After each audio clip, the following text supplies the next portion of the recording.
Well, welcome to another edition to K Speaks. I just wanted to talk to everybody, man, that's in the United States right now about the government shutdown. I know this is kind of like old news for a lot of people, but it's not really that old because of the fact that we are possibly running up on another government shutdown over here. So in light of that, I wanted to speak on that because it's going to affect a lot of people if Trump is allowed to do this. And, I don't have any political affiliations with anybody. I'm not a Democrat. I'm not a Republican.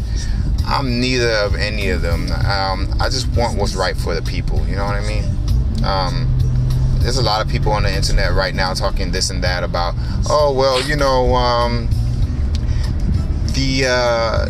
the welfare queens and people on welfare need to get off the lazy butt and so this is good because it's going to get them off. And I'm like, yeah, but it doesn't just affect welfare people. This affects people that are senior citizens. It affects our military. You got to pay your military people. It affects a lot of people who are on government assistance, but need the government assistance, not are leeching off the system, because there's tons of people who are on government assistance and need that cash. You know what I mean? Disability, people on disability and stuff. I don't know if it affects them per se, but if it does, then how are these people supposed to eat? More importantly, it affects people who have jobs. You know what I mean? You want to make America great again, but how can you do that if you making people go into debt? Because a lot of government workers, believe it or not, yeah, they get paid decently, but at the same time, they these people, a lot of them live paycheck to paycheck. Which, that's another subject for another video. I'm not here to talk about how people spend their cash so much, but you got a lot of people who have kids to feed that work for the government, have mortgages to pay, that work for the government, and you want to either have them working if they're so-called essential people, but at the same time, you're not paying them, or they're not considered essential people as far as the government is concerned, and they're not working at all. If this happens again, like they did last time, the last government shutdown was like 5 weeks. So that's almost a month and a half, it's like a month and a week when these people couldn't pay their billers and so on and so forth. And I'm looking at it from a military perspective. You got a lot of people who live overseas or are stationed overseas. I'm prior service. I did 13 years in the Air Force, and honestly speaking, I know that there's a lot of people. I was based in Japan for a long time, but there's people in Japan, there's people in Germany, there's people based overseas that don't live on base housing or on post, as people in the Army would say, and they are renting from people that are local nationals or foreign nationals. And these people need their money. How are you going to make America great again if you are disrespecting your host country by not paying the people who you rent from that are in these host countries? You're making America's name really bad to those people. So this doesn't just affect welfare people. Like, a lot of people are screaming, and you got a lot of people who are Trump supporters screaming, oh yeah, this is going to affect the welfare people and it's going to get them off their lazy butts and stuff. No, this goes way deeper than that. Those people that are saying those things are just like really talking surface talk, man. This is like, that's very surface, very here in this country kind of talk, man. You don't understand how far this reaches. But I guess I've covered all the people that I can think of right off back that this affects, but I can truly say this for all men that are out there who are under the sound of my voice watching this video. I say this, man: you cannot depend on the government for your sustenance and for you to maintain your lifestyle. as you can see, even government workers are out of work when there's a shutdown. And and these are people that are employed. So the same people that are screaming, the people need to get off their butts and get a job and work like everybody else. Well, what about the people who have jobs that this is affecting? These people have jobs. It's not like they're unemployed per se. They have actual jobs. So you can't tell them to get a job or get an extra job. Like, come on, man, what is that? They're employed but unemployed during that time, and they need their jobs, man. People need to work. People need to feed their families. People need to be able to put roofs over their families' heads, clothe their family, and they cannot do that if they are not working. You know what I mean? So one thing I can say is, like, you don't mess with people's way of living when it comes to, like, being able to feed their kids and put a roof over their kids' house and provide for their families, man. You just don't do that, and I hear a lot of, like I said, I hear a lot of YouTubers. I listen to one YouTuber, and he's a diehard Trump supporter, black dude, and I don't have a problem with that. Like, you support who you support, you know what I mean? Who am I to tell you? I was in the military, and one of the things that, one of the concepts of being in the military is that as an American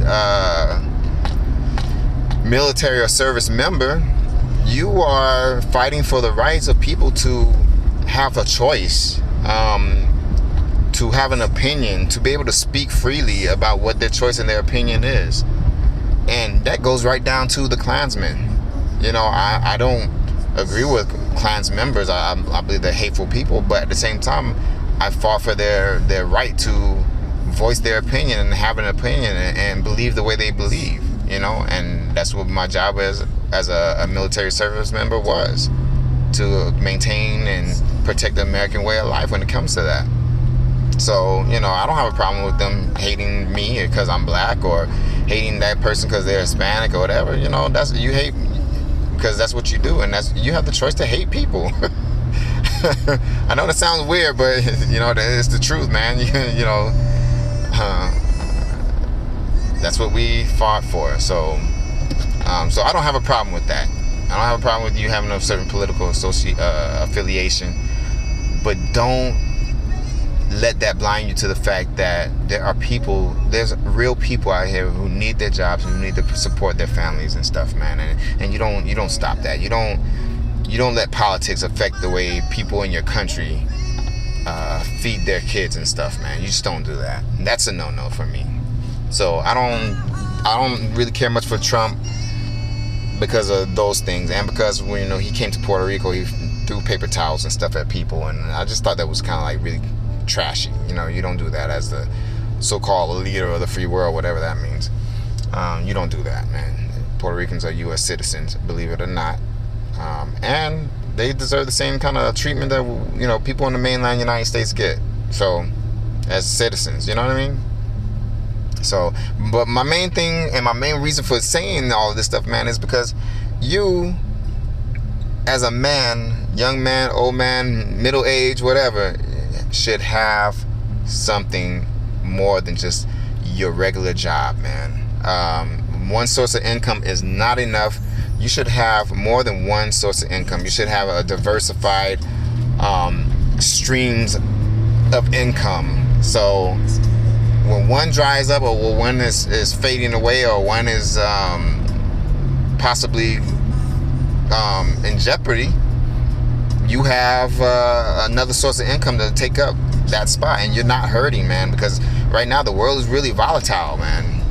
You got companies shutting down. You got companies shipping jobs overseas. You got people like Trump in the office, like, even making sure that people in the United States don't work. You gotta have something for yourself. You gotta have multiple streams of income. And another thing is this: you better learn how to live off the land, man. And I know this sounds really extreme, but if you don't know how to hunt and fish, you better learn now, because this is just the tip of the iceberg. I really believe that Big Brother and all of them, they're seeing what the people can do. They're poking and prodding to see how much you, as an American citizen, or as a global citizen, I hate that term too, I think that's bullcrap. But as a person in the world, they're trying to see how much you can take, how much resistance you're going to give if the government takes this away and takes that away. And I've been seeing it for a long time. So you, young man, old man, middle-aged man, better learn how to live off the land. You better learn how to farm. You better learn how to plant things with seeds, plant seeds and grow things. And you better learn how to hunt and fish so you can like put food in your mouth. At least learn how to live off the land and do like take some survival courses, you know, something. You know, me, I have a father who was a hunter and a fisherman, so I know how to hunt and fish. Thank God. So if something ever happened, I know how to get food. I know how to get food from outside. I know how to plant things. I know how to, you know, raise, like grow vegetables and stuff like that. But if you don't know how to hunt and fish and grow your own food, you better learn soon, man, because I'm looking at even things like in Venezuela where these people are eating rotten meat in Venezuela, man. Are you serious? They're eating rotten meat? You got all these animals that live in your country. You're in a tropical environment and you don't know how to get food from outside. You got all sorts of fruits and vegetables that grow outside in your country, but people are so equipped and so accustomed to going to the store to buy food that they don't even understand that there's food outside to eat, man. There's animals that they can kill that they can eat, you know.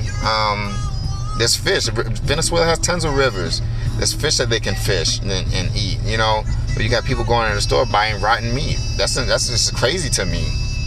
So people learn how to hunt and fish, learn how to live off the ground, off the land, I should say, and learn how to survive, man, without the help of government.